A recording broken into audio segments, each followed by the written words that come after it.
Assalamualaikum warahmatullahi wabarakatuh. Apa kabar anak-anak Bapak sekalian? Bapak harap kalian dalam keadaan sehat dan tetap semangat untuk mendapatkan pembelajaran pada hari ini. Jadi ini adalah pertemuan kita yang pertama. Pertemuan kita yang pertama ini akan membahas tentang fungsi sosiologi dalam mengenali gejala sosial di masyarakat. Jadi ini adalah bab pertama. Kalian bisa buka di halaman awal. Bisa kalian lihat di halaman pertama.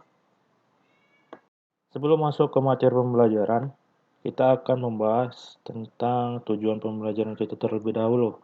Jadi tujuan pembelajaran kita adalah melalui metode pembelajaran flipped learning dan kecakapan abad ke-21, peserta didik dapat memahami pengetahuan dasar sosiologi sebagai ilmu pengetahuan yang berfungsi mengkaji gejala sosial di masyarakat.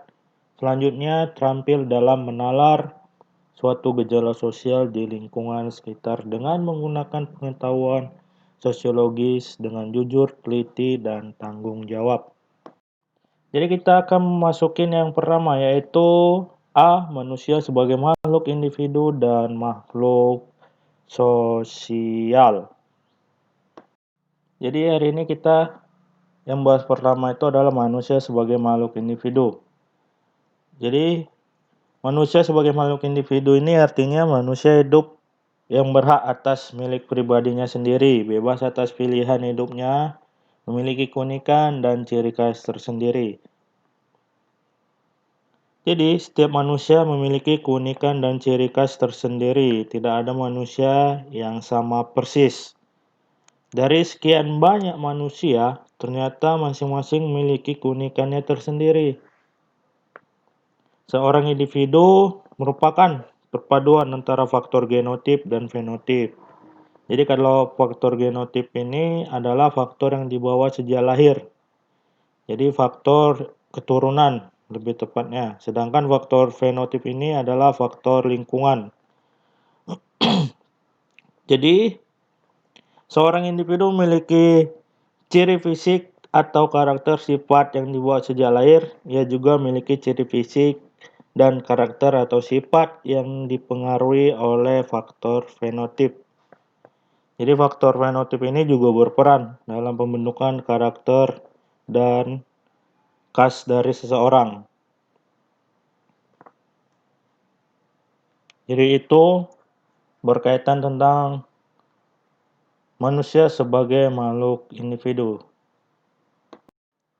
Kemudian manusia sebagai makhluk sosial. Ya, manusia sebagai makhluk sosial artinya makhluk hidup yang memiliki kebutuhan dan kemampuan serta kebiasaan untuk berkomunikasi, berinteraksi, dan bersosialisasi dengan manusia lain.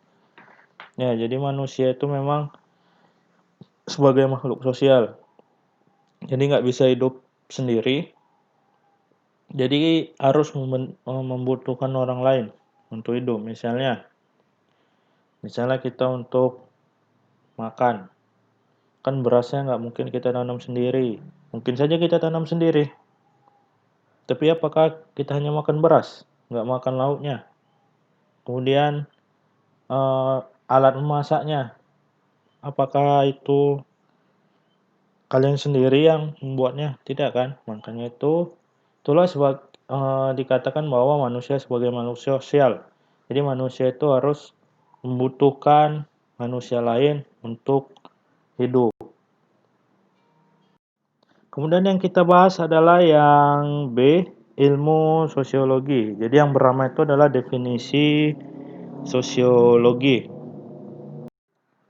Nah, jadi yang pertama definisi sosiologi. Jadi sosiologi ini muncul dalam abad ke-19 dari seorang ahli filsafat bangsa Prancis yang bernama Auguste Comte yang lahir pada tahun 1798 sampai 1859. Itu masa hidupnya. Jadi Auguste Comte ini telah menulis beberapa buah buku yang berisikan pendekatan-pendekatan umum untuk mempelajari masyarakat. Dia berpendapat bahwa ilmu pengetahuan mempunyai urutan-urutan tertentu berdasarkan logika dan bahwa setiap penelitian dilakukan melalui tahap-tahap tertentu untuk kemudian mencapai tahap yang terakhir, yaitu tahap ilmiah. Jadi, nama yang diberikan oleh Auguste Comte ini adalah sosiologi untuk hasil pendekatan-pendekatan umum untuk mempelajari masyarakat itu.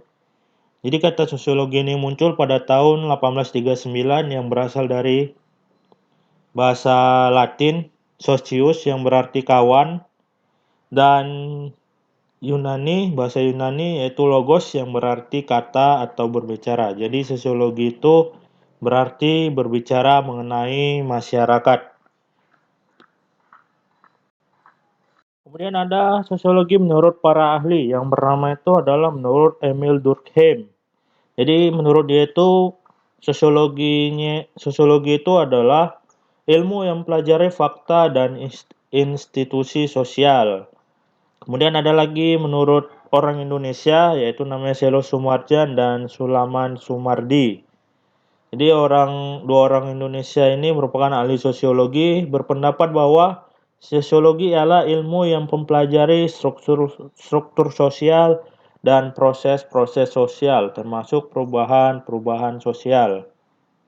Kemudian ada pengertian menurut Sujono Sukanto, yaitu sosiologi merupakan ilmu yang memusatkan perhatian pada segi-segi kemasyarakatan yang bersifat umum dan berusaha untuk mendapatkan pola-pola darinya. Kemudian ada dari Max Weber, pengertian sosiologi sebagai ilmu yang mempelajari tindakan sosial untuk menjelaskan sebab akibat fenomena sosial yang diteliti. Kemudian ada menurut Auguste Comte, dia mendefinisikan sosiologi sebagai ilmu pengetahuan yang mempelajari fenomena sosial dengan hukum-hukum tetap yang menjadi objek investigasinya. Jadi menurut Comte, sosiologi itu terbagi menjadi dua bagian studi penting, yakni struktur sosial dan dinamika sosial.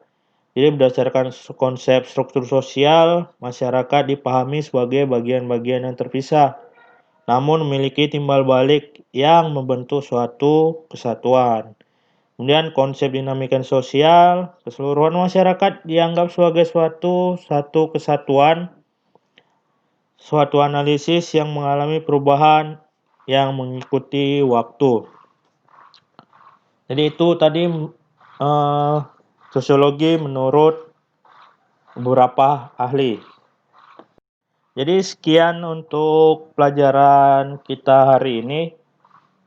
Jadi tolong dibaca kembali buku paketnya itu mengenai manusia sebagai makhluk individu dan makhluk sosial, dan definisi sosiologi sampai sifat-sifat ilmu sosiologi.